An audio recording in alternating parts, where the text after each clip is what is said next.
All right. Wonderful. Thank you, Kristen. If we could take the slide down. Oh, perfect. Awesome. All right. So welcome back. If you are in our first session, it's good to see you again. If you were not and you're here for the second session, great, wonderful. We're happy that you're here. I'm Bronwyn Kennedy, and I am a consultant here at the Commission on Teacher Credentialing in the Division of Standards, Accreditation, and Workforce Investment. I have the ultimate honor of working with all things CalFTPA as well as ECE initiatives here in the state of California with Renee and Debbie, and I'll have them introduce themselves next.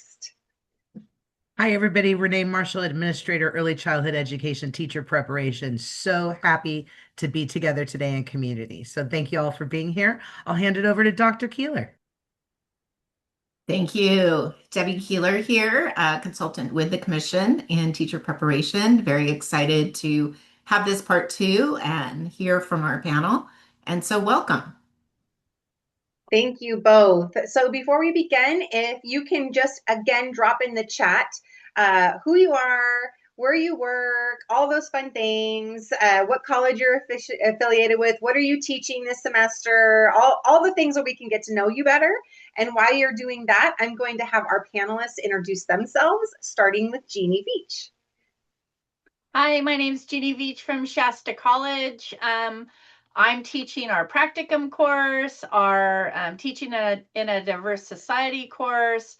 I'm also teaching trauma courses that we've created here at Shasta College. And there's one other one. What is it? There's so many courses, right? I'm also teaching our competency-based education. And that's what I hope to share a little bit, what we've been doing with CalFTPA and how we've been implementing that into the entirety of our level 2 courses when you're here at Shasta. So I'm excited to share back.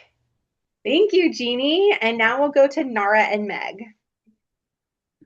Hi, my name is Nara Yun. I'm from the Kaiste Domgeze Hill.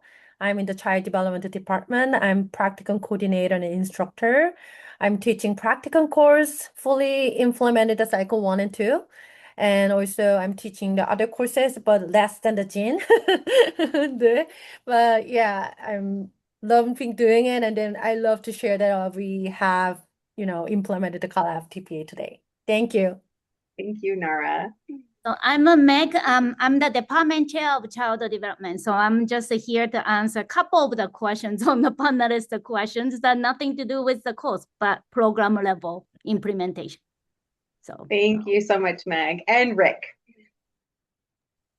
My name is Rochelle Swallow. I am Department Chair of Early Childhood and Education Pathway at Reedley College. I teach all of the lab courses within my pathway, practicum, curriculum, and the rest. I also am the competency-based education faculty advocate on my campus. We are putting together a certificate that incorporates some of the cycles. Great. Thank you so much. I am so appreciative of all of our panelists here today, as well as all of those of you in attendance. CalFTPA is something that has started to really gain momentum in the last few years with our campuses throughout California, both in the community college space as well as our four-year university space, which is very, very exciting. It transports very well from the child development permit onto the PK3 credential. It's a wonderful pathway to that. And these 4 panelists are going to share a little bit more about that today. We will have a short time for questions and answers at the end, but if you could please put any questions you have for the panelists or for staff in the chat box as we're going along, we'll get to them as we can. So with that, we're going to go ahead and start with our first panel question.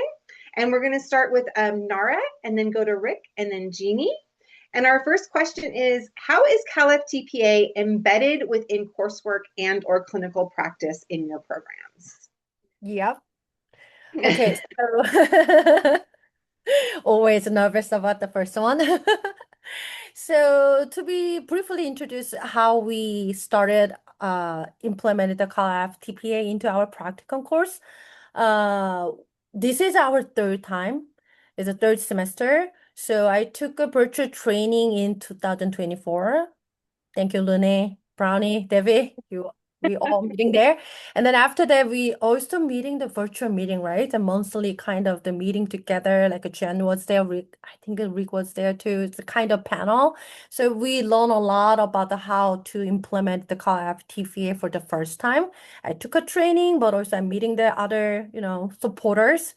And then Megumi and I, the Dr. Kwabara was there, the chair, and then we decide to implement it and then designing the course. And then definitely we feel like this is a really great opportunity. We're going to do fully implement it, but it's also not sure about the all three together. It's the first time. So we just decide to the cycle 1 and 2 instead of the all three. And then so far so good. But after first pilot implemented, we kind of realized that there's a lot of struggling. I don't know, we can talk about struggle, but there's a lot of good things, but also there's some struggle about the student teachers, like writing of all of the documents for the cycle 1 and 2, each step. So I made decided to some changes to make a more realistic to close to their practicum setting. Like they are going to the practicum preschool setting for minimum 100 hours. So they are spend a lot of times with that like a kids. So they don't have much time to write off the typing it and to submit the course assignments. So obviously, but also this is not how we're doing as an educator based on my preschool teachers' experiences.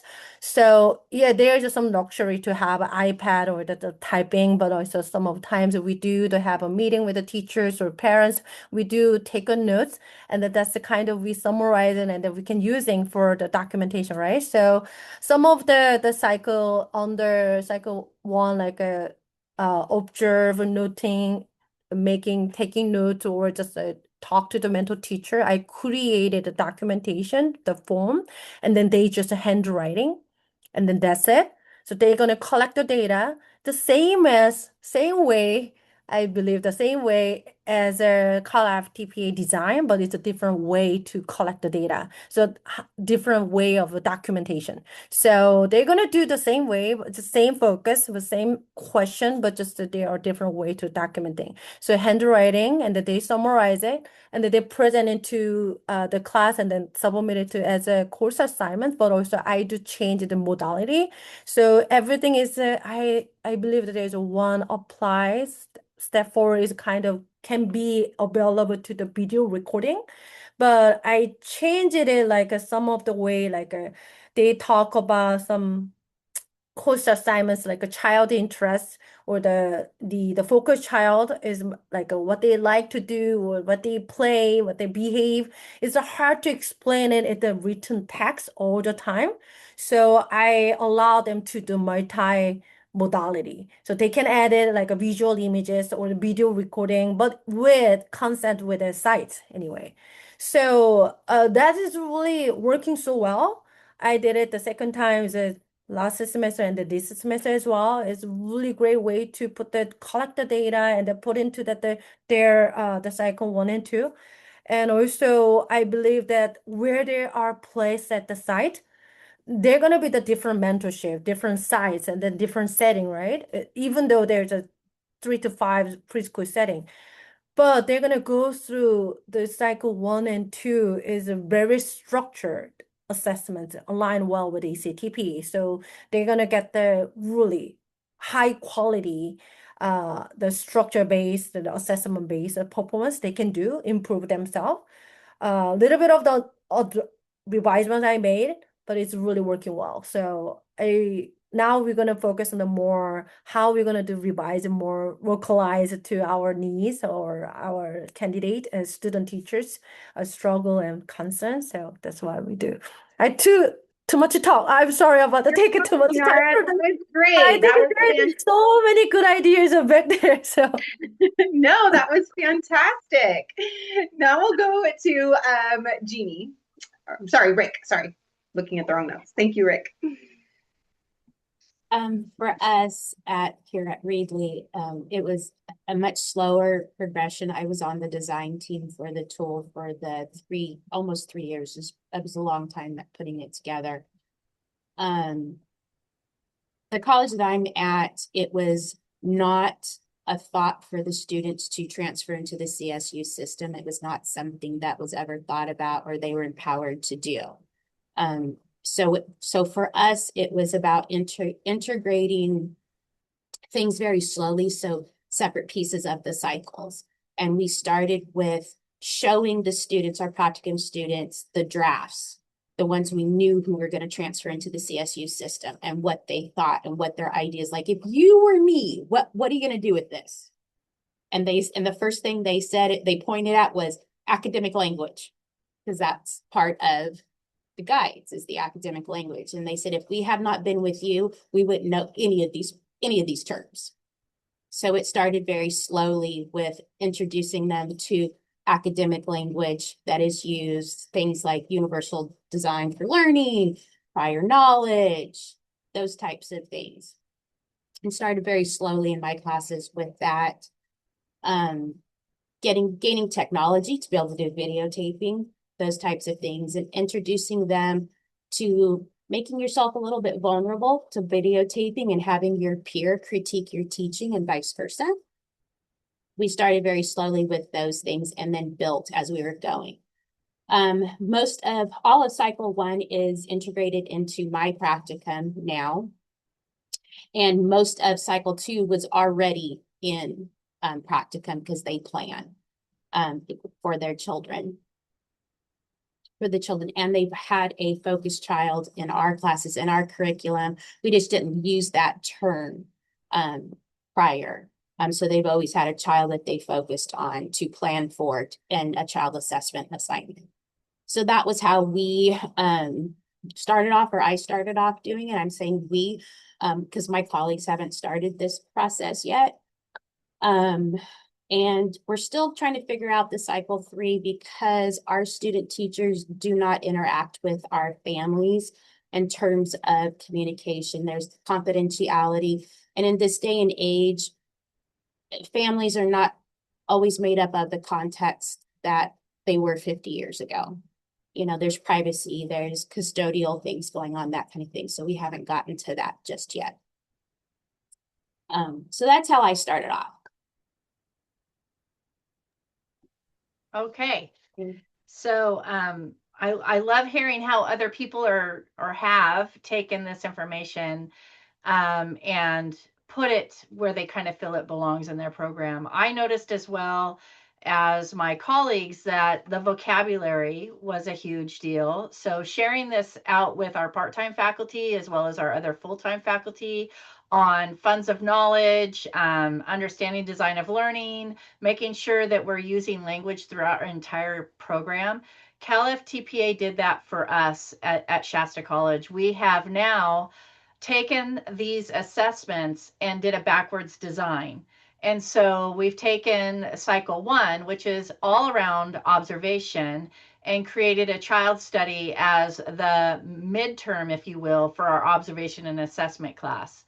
So prior to them doing that midterm, there are practice assignments preparing the students to get ready for that assignment so that they are more knowledgeable and more confident in the work, because we didn't want to change the expectation of what you need to do and what you need to know when you get out in the field. Because in our vision here at Shasta College is I would rather keep that bar super high and say, this is college, you need to know the nitty gritty. You may not do all that out in the field, but when you're learning about it, I want to plant the seed of you thinking of those things when you're out there working with children and families. So the observation assignment, cycle 1, lives in our observation and assessment course. And then cycle 2, the activity rationale, is a midterm assignment in our practicum course. We have 100 hours starting next fall for practicum. Right now it's 54, but with the change in the permit requirement, we have now changed our practicum hours to be 108 starting in the fall. And we feel strongly that that rationale, along with that cycle 3, where it's engaging families, go really well together because you're doing a planning of a very structured activity in the classroom. You're observing the children in that classroom, and then you're connecting that to something that's going to go home with families. So we think that that's so intentional and so connected to what our teachers are actually doing out in the field naturally. So we have to put that together, but we build up to it. The very first week we start using video. The very first week we start talking about, what do you see children doing? What are their funds of knowledge? What are you looking for? What do you hear them talking about? What do you observe their likes and dislikes? All those things. So they build up to it. And then when they finally get to the assignment, and is it okay if I share my screen? Sure. Can I share something really quickly? So at Shasta, what we've done is we've taken a look at the importance of breaking it down. And so this is the activity planning rationale, which is cycle 2. And it matches up with our learning outcome here under designing and implementing curriculum. When we break it down, we make it much smaller bite-sized pieces. So we use the language within these assignments, and then we also break it down depending on where their lab site is. So I took the actual cycle 2 and put it in, and what would that look like for an infant toddler student teacher? What would that look like for a TK through 3rd grade? And the preschool is the actual components that's in it. But we're teaching more than just preschool. We're teaching infant toddler teachers. We're teaching TK through 3rd grade teachers. So we had to be very methodical at putting this together to speak the language of those programs. And then the next drop-down box is the post-visit with their mentor. What does that look like? How to do annotations. They've had several opportunities to practice in doing that, but here's a reminder video for that. And then the final reflection, what did they learn and how did they grow? It's big, but it needs to be big. We feel super strongly that that's going to just broaden their knowledge scope to want to go back to that when they get their experience under them. And I just feel like that's how we're using it in our coursework, and that's how we're using it in our clinical practice. Awesome. Thank you, all of you, for answering that question. We did have a question come in the chat about practicum hours and how many hours of practicum are expected or recommended. We heard Nara and Jeannie both say they're doing 100, 108. And then Rick, what about you? What does your practicum hours look like? For 108 hours here at Reedley on my syllabus, I have an additional options for students who are going into that phase 1 for the PK through 3rd grade transfer. My local CSU is Cal State Fresno. So my syllabus says, with the agreement of Fresno State, or they have the initial 108, but if they want the additional hours, they have option number 2, which is the difference, option number 3. So if you want 150, you got to do this many more. If you want 175, you do this many more. If you want the full 100 with a letter from Swallow, with the paperwork from Fresno State, this is how many you got to do to get the 200. And those students also understand, they sign another form with me that understanding you have additional assignments that correlate with that age group that you're going to go do those additional hours with. But that's wonderful that you're making that accessible to them. That's the big deal. You're making it accessible. I would love for you to share that. I'll send it to you. Thank you. It's the same word as we use at our sister campuses too. Those of us who teach practicum came up with it, and Fresno State agreed that. So awesome. All right, our next question, we're going to start with Rick and then go to Jeannie and then Nara, is how does your program use performance assessment data to inform and improve program practices? I got to think about that one a little bit. Can Ginny go first? Yes. Sure. So we take our student learning outcomes and we place them within the rubric. So I can measure, are they at near mastery, mastery, or mastery and beyond? And believe me, I have students that are mastery and beyond, and I have students that are near mastery. They're at both ends at the spectrum. But what that did for us from the beginning was to understand the backwards design that needed to take place in preparing students for this assessment, in getting their fingers and hands on projects and doing some real work with them and their competence to build their confidence, build their experience with children, because we have students come in, they've never been in a classroom before. And so we learned that in principles and practices, we start this portfolio now, where as they work their way through our program, they're putting together a portfolio that they are able to display at their student teacher showcase at the end of the program. So we have a certificate that they apply for, and then in practicum, their final for that class is a student teacher showcase. It's almost like a science fair, but it's a fair for early childhood educators, and they get to demonstrate what they're learning. And I feel like that's how I see the assessment now. At the end of practicum, when I see these teachers put together and show me their learning, I'm in awe. I'm almost in tears saying, wow, we did this with you. Remember when you first started, it felt foreign, right? The vocabulary is foreign. The expectation is different. Yes, you have to have this knowledge to work with children. I know you love children, but there's this other piece that's educational that is so important. And just seeing the learning. I want to see my students learning. I don't want a written paper. I got to say, anyone can write a paper now. Just put it in Chat GPT. I want to see your learning. I need to see your thinking. And yeah, that's how we do it through. And we use the student learning outcome right in the rubric, and we measure and by watching their videos of their competencies. Excellent. Bronwyn, I have a quick question for Jeannie. Sure. I'm just curious what LMS system that you use for your portfolios, or if you do like a binder, just kind of what you're doing for portfolios with your students. We give them a choice. They can use Google, they can use PowerPoint, they can use Word document. We let them choose because they just canceled the one that's in Canvas. So we no longer have that available to us. So we let the student come up with their system. It could be a binder they're putting together, just they need to be able to show their learning at their end of their journey with us. I appreciate that. I always worried. I know like my campus was buying into eLumen back when I was teaching, but then you worry like what happens if the platform disappears? And Right. you want everybody to be able to keep their own information and their own portfolio. I appreciate that you're giving them a variety of ways to do it, Jeannie, and just depending on what they're comfortable with. I literally still have my hard copy of my portfolio because I've kept them, just in case. You just never know. Yeah. Yeah, and it's theirs. It's not mine. Yes. Yeah. Theirs. Rick?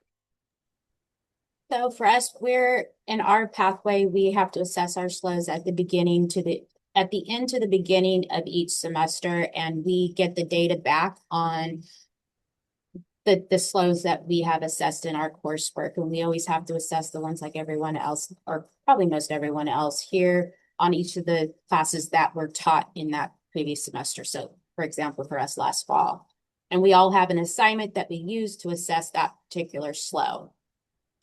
And then it helped us to determine which assignments were actually worth using and which were not worth using anymore and to toss out. And that was one of the ways that we used it to improve performances in our class, to improve our teaching, to improve our program. And like Janine, we do a portfolio in our class, in my practicum. I call it the TPE portfolio. We use the current TPEs, and the students collect pieces of evidence from each one of the core 8 courses that they have gone throughout the program here at Reedley. And like Janine said, the students will always say, remember when I took this class with you, Swallow, and I had no idea what was happening or what we were doing, and now look at all this stuff I can do. And they're always really amazed with how far they've come. And, all of those things. It has improved our teaching practices in our classes. It has improved the way we think about our courses, because we're moving in a skills-based, competency-based direction here in our department at Reedley, and it's really making us take a hard look at our assignments and ask ourselves, why are we doing this assignment and toss it out? You know, we tossed out doing exams and quizzes a long time ago in our department. None of our classes do any of that anymore. We have asked our students, show us what you know. Tell us what you know. We don't want, you know, like Janine said, anybody could throw anything into AI now. That doesn't show us or tell us what you know. So we ask them, you know, we do open pedagogy. We give our students criteria and say, your final product can be anything you want it to be. Here's your criteria. Here's your rubric. Here's the student learning outcome. This is the purpose of why we want you to do it. This is what you need to show us, to tell us, demonstrate to us. So that's how we've used what we're getting back from it. Excellent. Nara. So I'm gonna go first, and then Nara can talk about it for the course level wise. So for us, we use a part of the assessment to assess actually a program learning outcome rather than course level outcome. So we do have one of the program learning outcomes focus on demonstrate like professional and personal skills and the qualities that relates to field of child development. And that include observational skills, curriculum development and implementation, leadership skills, work ethics, right? All those could be measured basically by that assessment. So we use that, and then yes, we do submit it to university, but we also share it to the department faculty. We also actually collect site evaluation from our students. How was the site? Do you recommend the site? How was the mentoring? All those things. In summary, we present the data to sites at the end of the semester when we meet with them to share their feedback. Again, in summary, it's not like this student said this about your site. No, it's in summary, like, but overall has been positive because we actually carefully vet sites now. So yes, we don't get much of the complaint, but yes, that's how we use that to inform and improve our program practice. Thank you, Meg. Thank you, Meg, for saying that. Yeah, we have the program level. We have also checking in there how they improve, and then we can do it, work together. But course-wise, I definitely agree with that. The Chen said it like a showcase. So like Megumi said, it is we checking their demonstrations. How gonna do? I know what you know, but to demonstrate it. Tell me what you do. Tell me what you know, or present what you know. Share what you know. That's the skill we wanted to checking in the practicum class, right? So they took all the class that they needed already. So we wanted to see how well they're knowing it, how they are applying their knowledge into the practice. That's really wanted to focus on. But I think that's the showcase. So I think it's a CalFTPA perfectly great tool to checking their performance, because they're through that the cycle 1 and 2, they're gonna be involving in that they wanted to do finding the answers using their knowledge, right? And that they're gonna be showing it, working with the kids, and that they're putting in their data, and then information they got it, it's all there. So I actually love it. To call is a cycle 1 is a focused child portfolio, and the cycle 2 is a kind of sometimes they kind of, I know it's a cycle 1 is observing the young children, but I just changed the word like a focused child portfolio. And the cycle 2 is a teaching portfolio. So I know it's not the portfolio you're going to be using it, but it's somehow this information is going to be very useful to maybe you're going to revise it. And then who knows, you'll not be able to do the record yourself in the future. So that's the thing. I believe that's the portfolio they're going to be showing their teaching knowledge and skills through the CalFTPA. So I can see that there are improvements. So I actually revise it every semester after there's outcome, and then making sure the student outcome. Yeah, definitely. But also the thing is, our university is not all new students coming to the classroom first time. There are half of them actually this semester it's more likely they're current teachers who wanted to get a degree. So they're coming to take in my class for the practicum, but it's not the new teacher, student teacher, technically. They're a teacher. They're working with already, but somehow they keep saying this is really needed to know. So somehow it's empower them to knowing and the checking and confirm what they know already. And they kind of, I feel like there's some comments like they're kind of confirm they're doing great job. So through the cycle 1 and 2, they definitely feel like this is it what I know, or this is not I'm missing in the classroom or in the class they took it. So as is a kind of as the CalFTPA comes out the 24, so many current teacher doesn't know much about it. So, but they're already using it, but somehow they're missing that some kind of like a fund of knowledge or there's some kind of terminology. We kind of using it into that integrating into the CalFTPA. Somehow they're improving their knowledge or reminding them to know they're already using it. You're doing great job. You're already doing it. That's what we call fund of knowledge or asset-based learning. So something like, wow. So they kind of empower themselves. But half of them, they are new teacher. They're just, coming to the class the first time. You're definitely nervous. So for those group of students, only I having it, I really struggling how to gonna manage these two type of students, teachers, so that are using in first beginning of the semester and then last of the semester, except that outside the site evaluation, we do the pre-survey and post-survey about student teachers. We asking a bunch of the question about the confidence level and then TPE performance level is briefly. So they checking it in the beginning, and then also they seeing themselves how much they grow. But for themselves, that's good. But also myself, also I can ensure I'm doing great job or this is what is missing it. So their confidence level is not growing well enough. That's gonna be something wrong with I'm teaching, right? So that's also great for me to supervise it and then working with the student teachers. So that's I'm doing it to improve and using the data. I think that's all I prepare now. Thank you so much, Nara. We had another question. Do any of you allow teachers that are already teachers in their own classroom to do their practicum work in their own classroom? ECE has such a wide array of experience levels in BA programs. We do at Shasta. We have, we ask them to find a credentialed teacher that will support them while they're doing their practicum hours, someone to reflect with, someone to talk with, someone to look at videos with them, discuss with, because that is an expectation in practicum that they're talking and getting feedback from another individual that has experience. We ask that it is a credentialed teacher that's been in the classroom for 2 years or more, just like if they were a mentor teacher with our mentor program.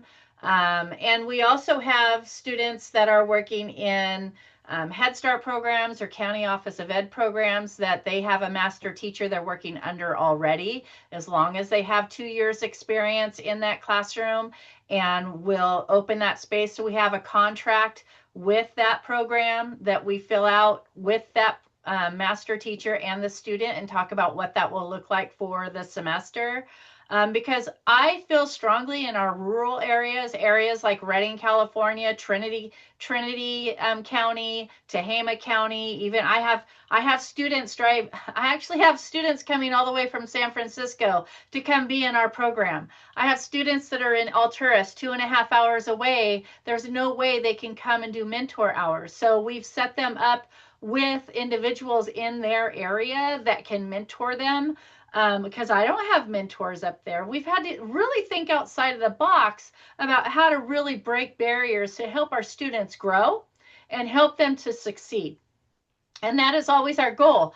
I'll get on a Zoom with a master teacher and a student teacher in a hot minute. We'll talk for 15-20 minutes. Then we're together in class every Tuesday via Zoom talking about these things. And I think that dialogue has really embellished what we can do here at Shasta. And I'm excited. I'm excited about that vision of opening those doors and growing teachers where they are, because if they're in Weaverville, they're going to get a whole different experience if they come to Redding, California, I'd rather grow them where they are and help them where they are and keep people in their communities and serve their communities to the best of their ability. And that's just my take. I know not everybody agrees with that, but that's okay. I'm okay with not everybody agreeing with that. Thank you, Jeannie. And All right. we also do allow that as well. So if we have a student, again, contractually, we have to have an agreement and all that set up and not actually go and visit the sites to make sure the site is COCO appropriate, right? Like, because not everybody working in a place that is as considered appropriate. And actually students appreciate that when we tell them that like, no, we would rather you do it here because you learn better here, like you gain some skills here, probably that you're not gaining at your working site. And then we do get a comment from students that how much that changed their perception of preschool teaching is. So yes, but we try to accommodate as much as we can about work situation as well as the practicum hours at CSUDH, yes. Wonderful. Thank you so much. So our next question is going to start with Jeannie, and that is, who are your program interest holders and how do they engage in analysis of data as far as the CalFTPA?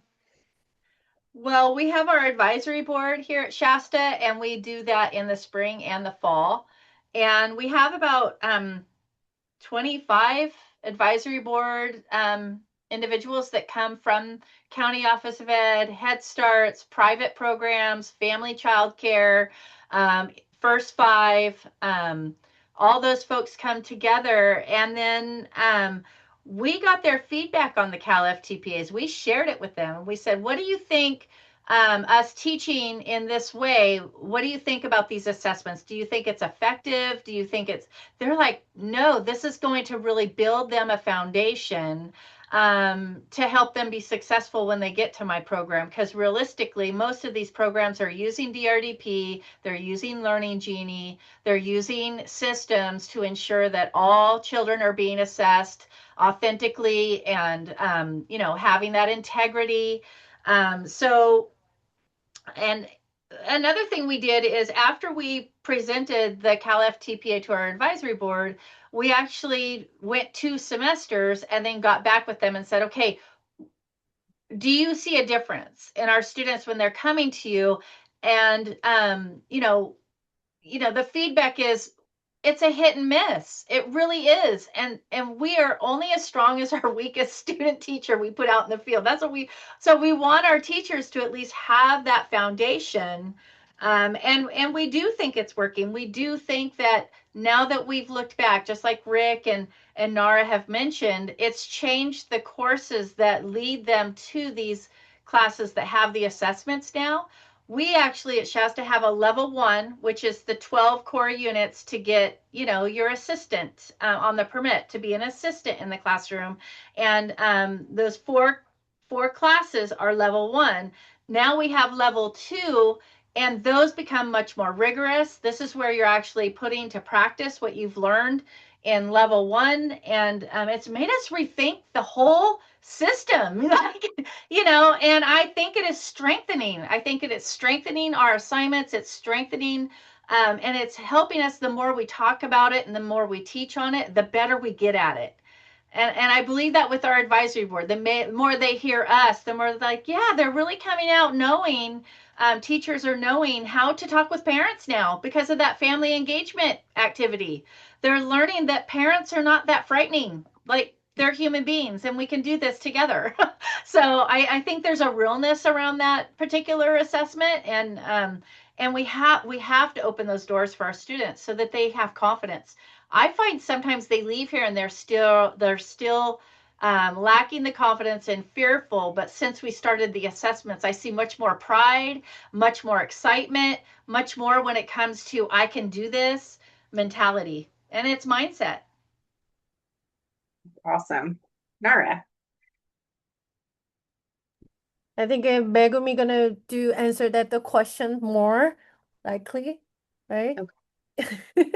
So our stakeholders are pretty much everybody involved, right? Like, so students, mentor teachers, practicum sites, basically community partners, as well as Nara and me and my department staff. So we all work together to make sure that students are taken care of, but we also say it to the community partner that we don't want it to be one-sided relationship, because tend to be that way, right? Like we tend to be like a sending student and then thanks for taking care of them. And then we don't, so we actually say it every semester that if there's anything that we could do in return, please let us know, invite us for workshop or anything. So yes, we do that. So yes, those are our program stakeholders. Thank you. Yeah, and I just want to piggyback on that just a little bit with Meg. Is the mentor teachers are so valuable, and they've been with us for so long that they actually helped me break down the assessments into chunks. And we talked about what that looks like hands-on in the classroom. They were the key players in that. So thank you for bringing that up, Meg. That's really good.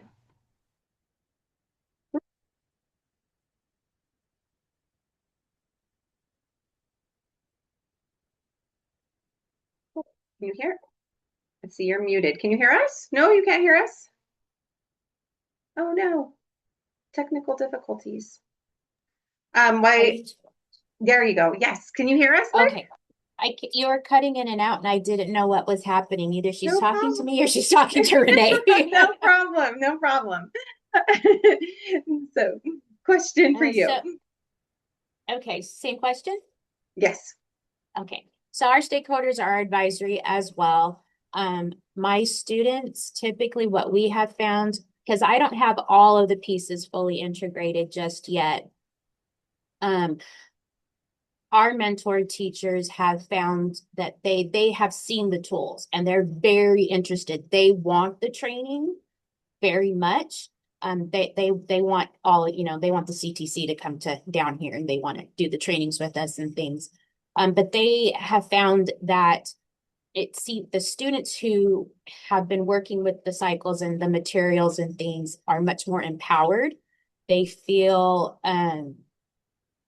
they know what they're doing more. They're better able, like the local school district here is Kings Canyon Unified, and they hire a lot of our students here at Reedley College right out of graduation and support them in getting their education and transferring. They have grants where they can help them out to pay for their tuitions and things like that.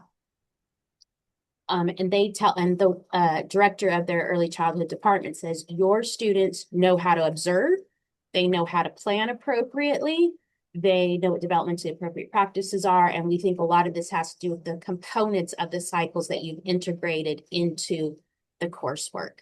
They understand how to plan, they understand how to put a portfolio together. You have developed, because in one of my classes, I do a mock parent conference. That's my solution to right now. That's my solution to the family engagement component is doing where I give them different scripts, and they have to pretend they role play and do parent conference with their portfolio, their child assessment assignment, the portfolio, and she tells me they know how to do a parent conference, even though it's just mock that you do with them. They can do that. And so I think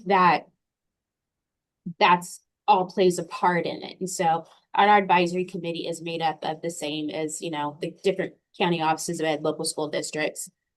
We do have one private company. One of their directors has just become a member of our advisory just in the last year. And she is interested in touching base with us and connecting and hiring our students, because of some of the things that she's heard that we do here at Reedley. That's amazing. You all have so many excellent thought partners with your CalFTPA program. I think that is a valuable resource to rely on them. And you all mentioned the mentor teachers, which we need them. We absolutely need them. All right. So our next question, we're going to start with Nara. What changes has your program made to better support candidates because of embedding CalFTPA into your program? So I think I'm gonna start there, and then I'm gonna talk about it for the course level, because this is a program level thing.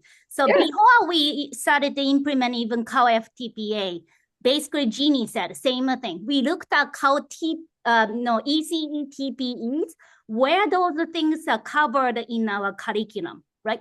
Are we missing anything? Because we wanted to implement the CalFTPA in a senior level, basically like a exit exam, right? Like the final things that they can demonstrate everything they learn in the ECE.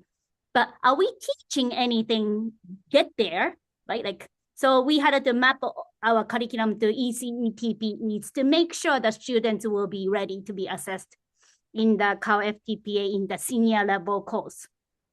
Right? And then because to embed this structured assessment, we had to actually create a brand new course that focus on practicum in early childhood education, because our original practicum course was pretty much anything to do with the child development. So some student might be going to occupational therapy and some student might be going to MFT, right? Like, so the field became too big that we were like, you know what, because we wanted to implement this structured assessment, that gave us a rationale to develop the brand new course and justify it to university. So now we have two separate courses. One focus on ECE, the other one focus on general child development. We cleaned up our onboarding process for students as well as sites. So now we vet every single preschool sites that we have with NARA, go and visit them. And then that creates a actual relationship with the sites. Talk to them about what CalFTPA is, because majority of them, like Nara said, many of them have not heard about CalFTPA, or they don't know because they didn't have to do it, right? So their fear is when they hear this saying, like, we're gonna implement CalFTPA, they needed to hear from NARA what that looked like for them, right? So we do actually visit site and we told them, basically NARA told them what we expected the sites to do. So that gave us partnership and understanding before we even create the partnership, right? Like a relationship. So again, and then we are trying to strengthen that relationship by having like end of the semester meeting with site directors, mentor teachers, all of them are invited, and they just come in and basically say like, hey, how was it? Tell us what went well and what didn't go well, so that they can provide us with the feedback. So all those changes happen to make sure that we can support our students correctly before we even implement this thing into our course. So that's our program level change that we made. Excellent. Thank you so much for sharing that, Meg. All right, Rick. I just adding to the Max said, I mean, this is program wise, that's a really big support to creating the one practicum course. And then not just a practicum, I just be their instructor and teaching the key concept they already know, but just make sure they're knowing it. And also make sure the sites know about the CalFTPA and then how gonna be the, mentorship our student teachers. So I think that's the big change and then movement. And also I think it the not just program wise, but we also starting to study about how implemented CalFTPA into the practicum, how impact on the student teacher, because we believe that maybe they are not the stakeholder, but I think a student's perspective is also can be the stakeholder is a really big part of it. So I mean, really wanted to focus on the how they improve and then how they feel about it, not just asking like at the end of the semester. We really wanted to follow up what they're thinking and then what the outcome. So now it's a preliminary study, but I think it also we are only third semester right now. We've been implemented the CalFTPA, so I think it's good to do the study and then also collect some more data and then changing this course and then program wise. So yeah, I just wanted that. Awesome. Thank you, Nara and Meg. Rick, same question. For us, or for me, keep saying us, it changed our or my practice or program we did candidates. Okay. Changing it to skill-based because the cycles are all skill-based. That's what it did for us or for me. Because even the titles of the cycles, I mean, observing children, that's a skill. Planning activities for children, that's a skill. Building partnerships with families, that's a skill. So when redesigning the lab courses and looking at the course outlines of record, It was, okay, these are all skills that they need. This and the cycles themselves, they're performance assessments, and it's all skill based. And so it just fit to redesign the courses in that, and that better supported our students going into the workforce, made them better teachers, made us better teachers teaching them, looking at our teaching practices and going, okay, we're going to turn this around. This assignment didn't work out really well for you, and asking them, what do you think went wrong? They could tell me what went wrong, and then I'll say, okay, now teach me how to do it. And then turning it around on them, and that made them more successful. So it was really about taking a look at what we're doing that was not working well, and then moving our classes in a direction that was just better for the student learner. And that's how we supported them and how it improved everything all the way around, or for me anyway. Love that. Thank you for sharing, all three of you. Go ahead, Meg. I just wanted to add it. Intentionality is here, right? Like, so because of CalFTPA is so structured, everything in the curriculum that leads there has to be some sort of intentional, right? Like, so we used to just say like, oh, do 100 hours at the preschool. That was actually what our field work course looked like, right? Scary as it is, but that was that. But now, because of the CalFTPA, it's so structured, and Nara and I talk about it all the time. We can't just do that. We have to make sure we lead them, right? But we also, as a bigger level, program level, we also say, are we supporting them? Are they learning not skills, but at least a knowledge about it before they even do the skill part, right? Like, so our curriculum becomes very intentional because of this CalFTPA, as well as the ECE TPEs made our curriculum, especially focusing on the ECE, very intentional. Wow, I love that word, intentional. It's so important. Thank you for sharing that, Meg. All right, our next question, we're going to start with Rick. How does the CalFTPA impact ECE workforce development for your campus? Puts out better workforce, makes them stronger, makes them more marketable, more employable. We want to empower families in the state of California. Our job is to make better teachers, make better educators, and we want to put the best ones out there that we can. We have a shortage in the state of California. We cannot push teachers out quickly. And I'm not about making an assembly line like I feel like sometimes the state wants us to do. We want to make the best teachers we possibly can. We want to give them every tool we can, because they're not going into an easy field. Some days it's heartbreaking. Other days it's awesome and fantastic. Other days it's somewhere in between. But we want to give them every tool that they can have to have all the days, every day, and know how to deal with the good, the bad, and the somewhere in between. And we want them to be the best educators, empower the families they work with, know how to support those families, especially with the ones with the 0 to 5 age group, all of that. And I think that these cycles, this tool is giving the new incoming workforce those tools to be better teachers, because it forces them to have to look at themselves teaching. No offense to anyone here who runs a student teaching program, but this is different than student teaching. Student teaching never made any of us actually have to look at ourselves teaching. Looking at yourself on a video teaching really makes you go, oh, wow. Oh my, oh, that was not good. That did not sound good. That's not a good look. It really makes you have to look at yourself and analyzing it. That opens yourself up to criticism and vulnerability, and it's difficult in the beginning.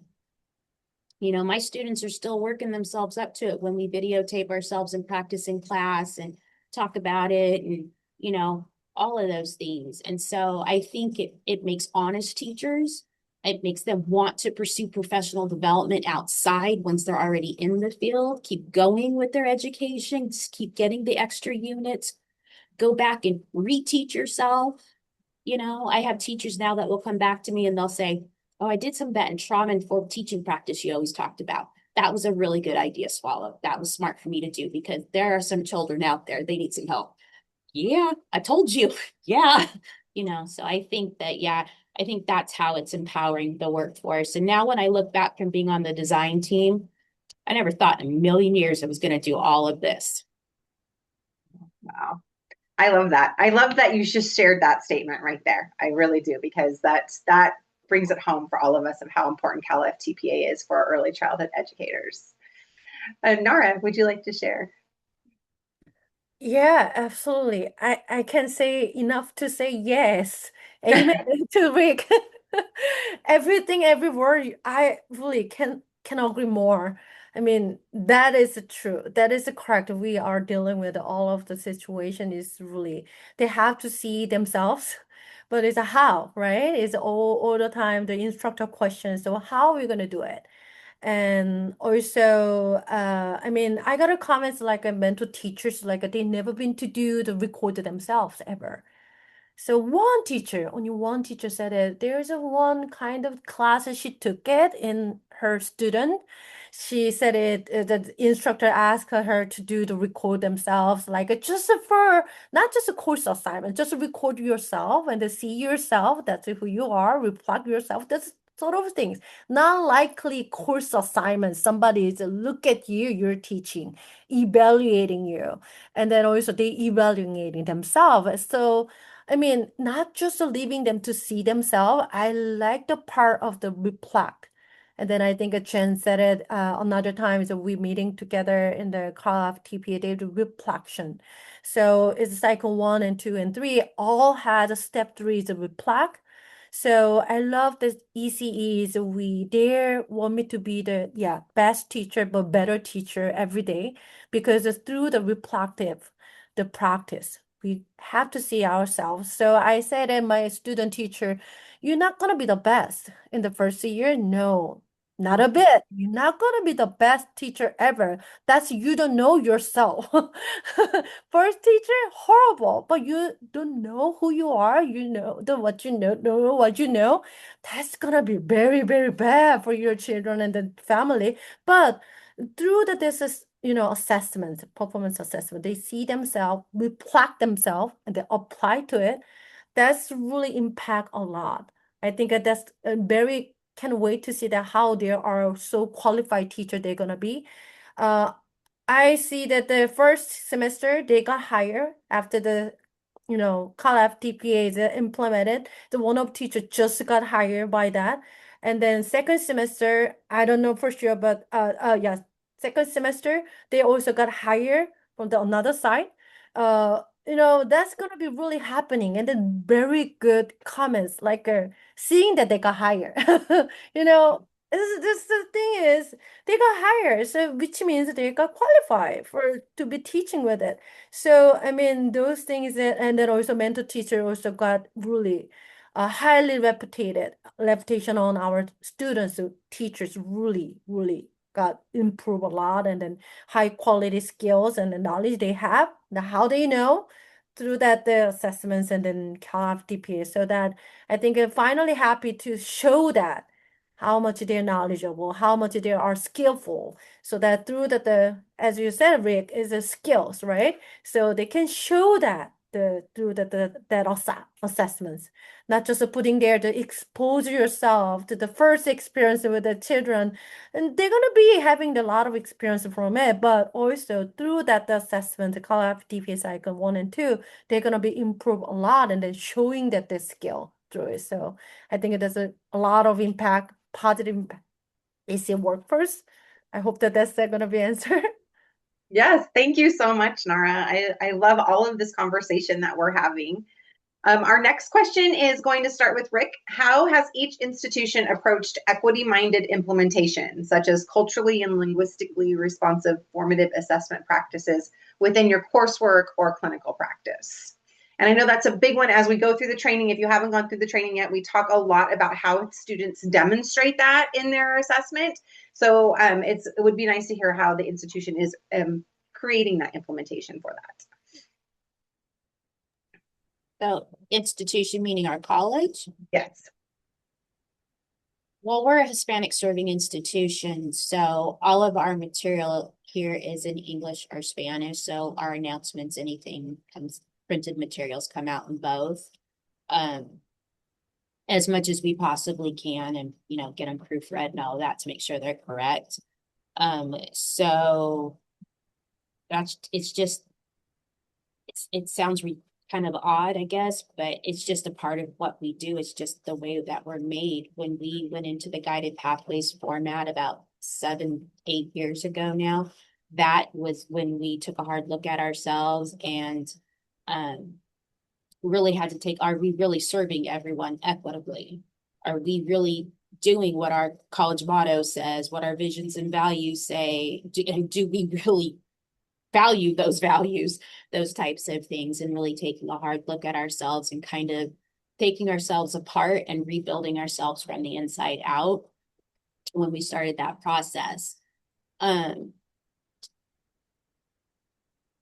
As for formative assessment practices, I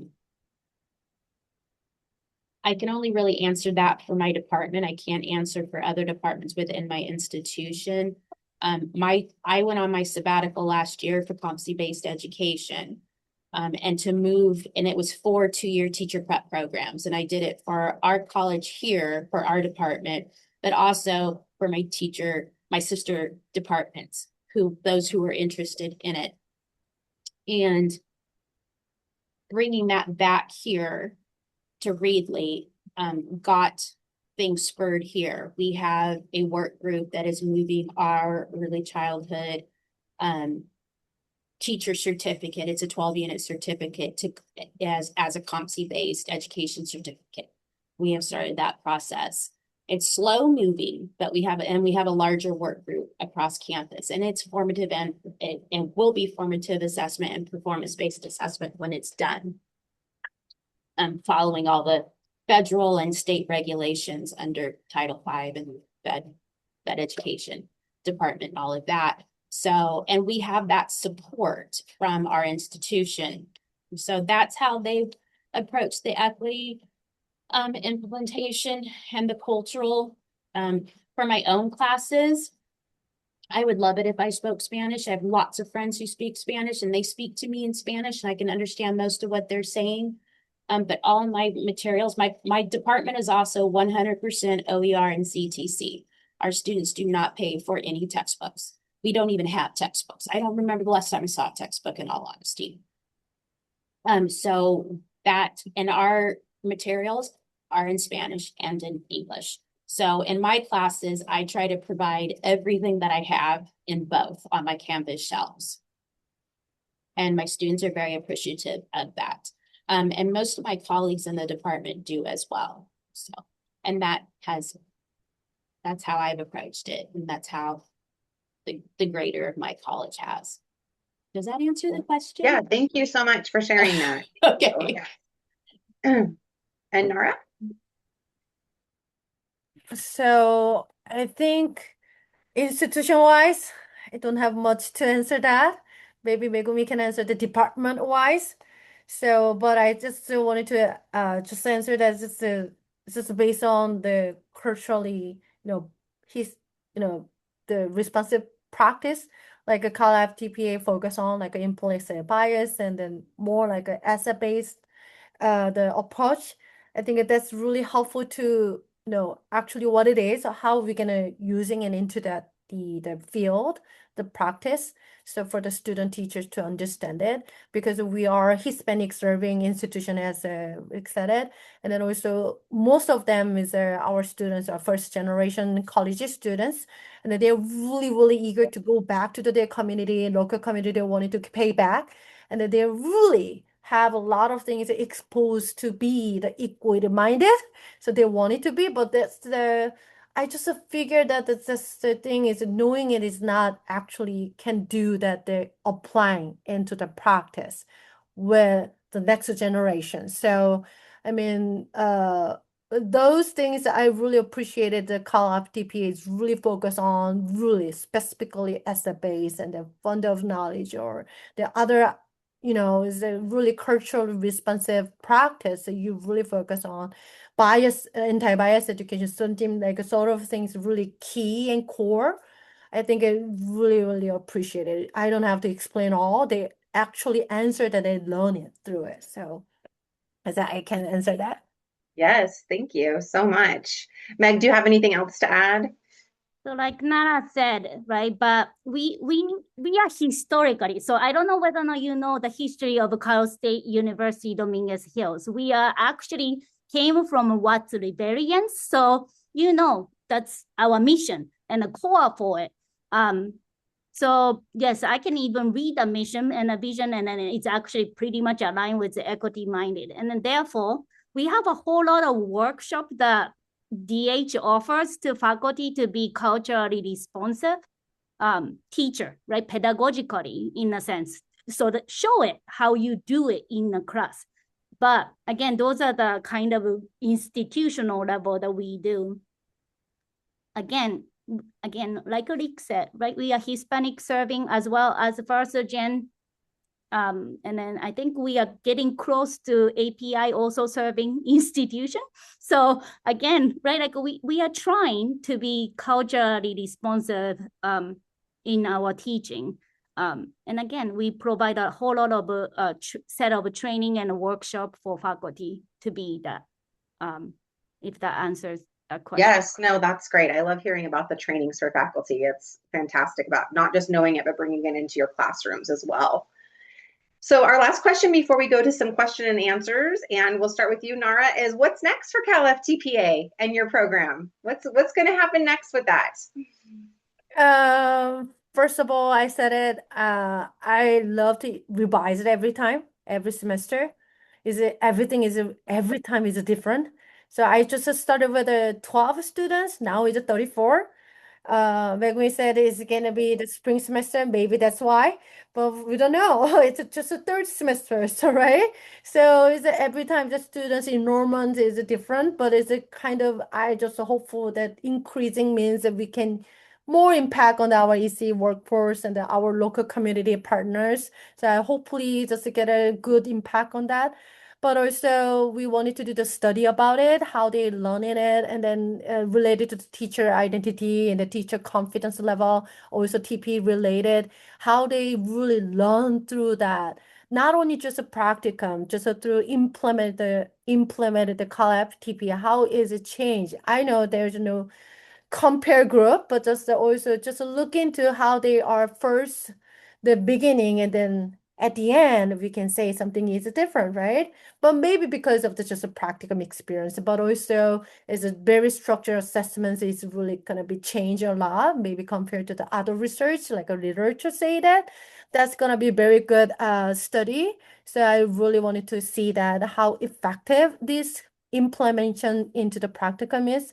And also, Megumi and I talk about it, like maybe we can talk about going backward, like I think Chen said, backward system, like maybe we're gonna figure out what is needed, right? So they're gonna be needing more like a UDL, they don't know more about it, what you're gonna do. Maybe we're going back to the more including in the curriculum, like a scaffolding, maybe they know it, but just they're not demonstrating enough. Maybe we're gonna add it in more like a demonstrating strategy, how we're gonna do role playing, it's gonna work. So it's gonna be the not just really changing a whole lot, but maybe gonna be the much the feedback we could get it. So that's I heard from Megumi and I said it. Maybe you're gonna add on more. So it's potentially like Nara said, continuous kind of improvement that we needed to see, right? If the CalFTPA is like students are struggling, then we need to figure out where we needed to go back and cover it, right? Like that's what Nara and I talked about. It's like, yeah, if they're suffering, it's not on them, it's probably on us. Where do we need to go back and then talk to the faculty who teach the class to cover it in the ways that, right? Or like, for example, Nana is now teaching a brand new course based on the community demand, focusing on more of social guidance and all that. So she's actually not implementing, but she's introducing CalFTPA in the class. Would that help right? Like all those little tweaks that we are doing. Again, we're not creating brand new course for it, but the way we teach the course could be changed to align the end goal, which is for us is CalFTPA. And then one more thing about, is there maybe if you're thinking about the implementing the CalFTPA into the practicum class, it's really hard for me the first few semester is to make them understand that what you're gonna do. For the mental teacher or site director, they're really like, what is it called? FTPA? And then there is something like it's a credential. What we have to do another word.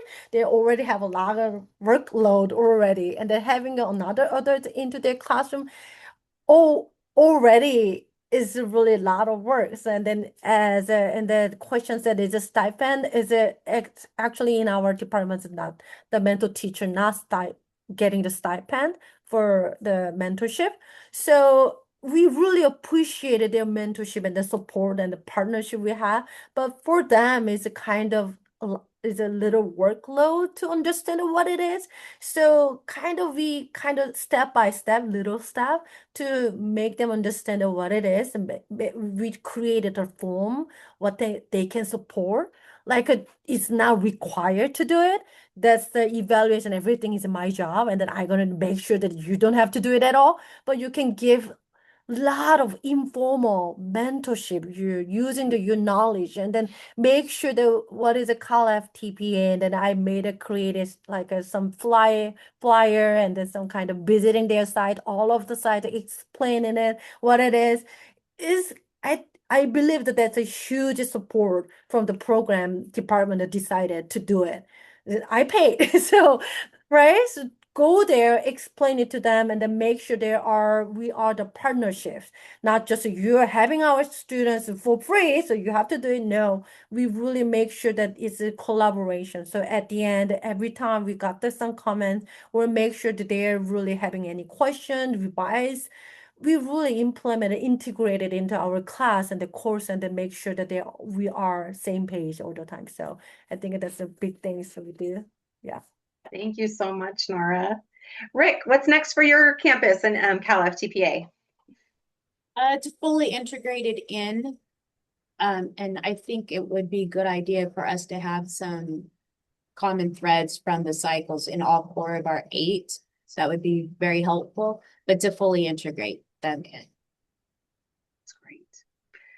Well, and we're excited. We're going to be doing a training with Rick here in her campus in a few months. So that's going to be great as well. So we have a few minutes for some questions for our panelists. If anybody in our audience has a couple of questions for them about implementing anything that they saw was a bright spot or a challenge that they overcame, I'm happy to do that. We have about 2-3 minutes for questions. You can use the raise hand feature or just come on mute. We're not a large group. And I think we got our questions addressed in the chat too. I have a question.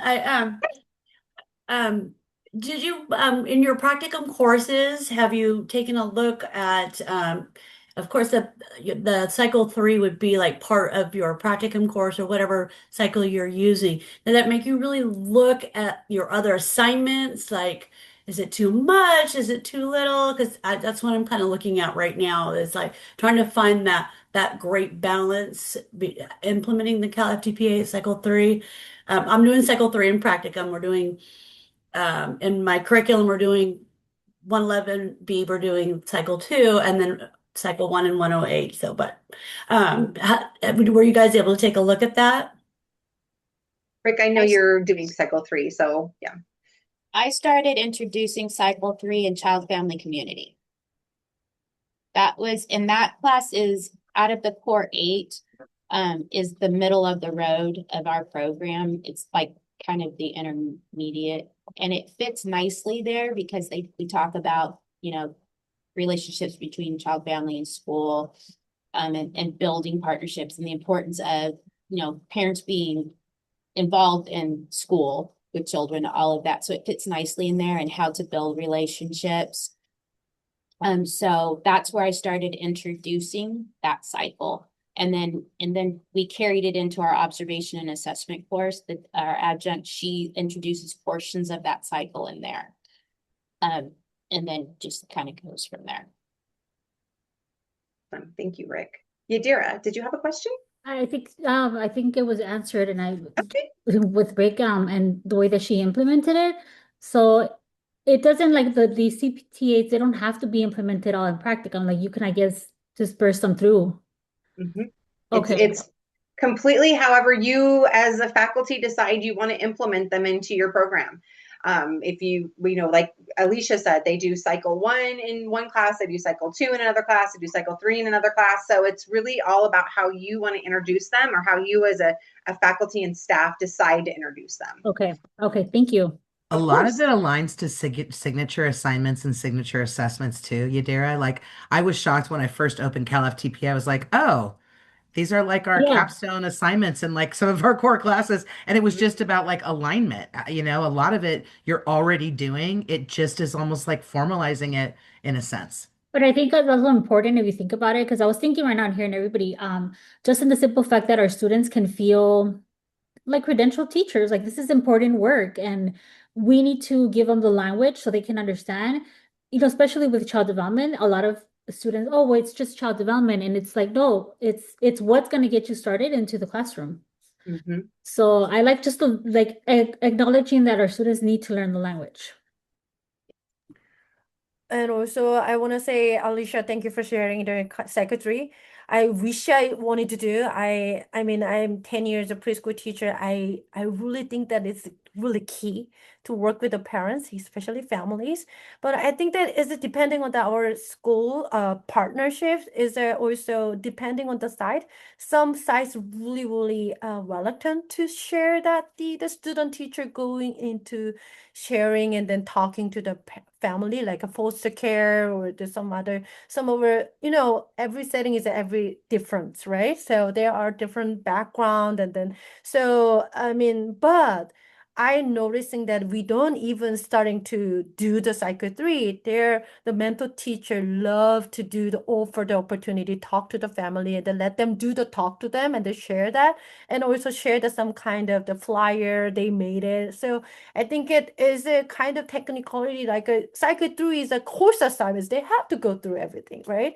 But I can see that they're actually doing and experiencing it. So maybe we can decide, Megumi and I decided later, maybe we can. Alicia, for us was kind of intentional, right? Like again, our community partner and our relationship wasn't there, right? Like because we used to just send them, and then we are like, good luck. And we wanted to have a better relationship, and we didn't want to scare them off by doing 1, 2, 3 suddenly, right? So we said, let's try. I've been using this word. Let's pilot 1 and 2 and test the water and see, right? Once we started to build a better relationship, which we are trying to build right now, then we can impose a little bit more, right? Like, because they're now used to 1 and 2, and they know what the workload are. Again, like Nara said, we are very consciously aware of workload of mentor teachers or directors. So we make it as easy as possible. So if they say, hey, this would be helpful. So for example, last meeting, one of the mentor teachers said, it would be great if you can tell us what the assignments look like and what we as a mentor teacher supposed to do. So we created that, right? Nara created that and then send it to them at the beginning of the semester. We want these support, help them figure out who the focus child could be, right? Like talk to them, right? Like what's the mentor teacher's roles are. But that was suggested by them, right? To us. And we do that. So we try, again, we are baby stepping into 1, 2, 3, but eventually, so hopefully we can tell you maybe next time how we implement cycle 3. But yes, we're trying to create this better relationship with the partners first to do the third one. Yeah, we have to build a relationship from the beginning. So thank you for sharing. Yeah, well, I'm backwards. I'm like mastered cycle 3 is the other ones that now I need to go back to, because we've had a hiccup change over at Santa Ana College, and now it's kind of like in my lap, and I'm like, oh, what am I going to do? Man, So hats off to just you, though. You guys have had, that's been significant, and you're handling it with grace. Thank you. And so Appreciate just know that your Oh, ACE community supports you. thank you so kindly from the bottom of my heart. I thank you. And I have a day job still. I teach the littles during the day, But no, I did, And it is a really important part because I know as a mentor teacher and as in the classroom, the parents are scary sometimes. Oh, no. So I think it is important, I think, but I'm sitting on cycle 2 right now because I feel that I need to dive deeper into it myself and maybe reach out to Bronwyn and Renee to give me some refresher and some help with that. Because when I did open up our course, I was like, no, I'm not teaching this. I'm gonna go with what I think is best for the students and the lead teachers I serve. Because if I'm not comfortable with it and I'm not knowledgeable enough, then I was like, no, because I still wanted to take on the courses so that they're not going behind a semester. So, but thank you guys. I want Anytime. to say a special Yeah. thank you to Nara and Meg and Rick and Jeannie, who had to leave us a little bit early. We love this conversation about CalFTPA, and we'll make sure that you have the right way to get a hold of us. I think most of you do. And if you want to bring a training to your campus, let us know. I'm going to drop in the chat the brown bag lunch time period here with the Meredith Fellows Conference. It's from 1 to 1:30, and make sure to bring your lunch, and the performance assessment staff will be open for any questions. We appreciate your commitment to the ECE field. It's in this same space. That's why you have us all jumping in. It's in this lit room. Yeah, yay. Okay. Keep the party rolling then. Yeah, there you go. I think we're still technically recording though, so we probably need to stop recording. Yeah, I'll go ahead and stop the recording. Thanks, everyone. But you can stay in the room if you. Have a great day. Thank you all so much. Thank you. Thank you so much. Bye.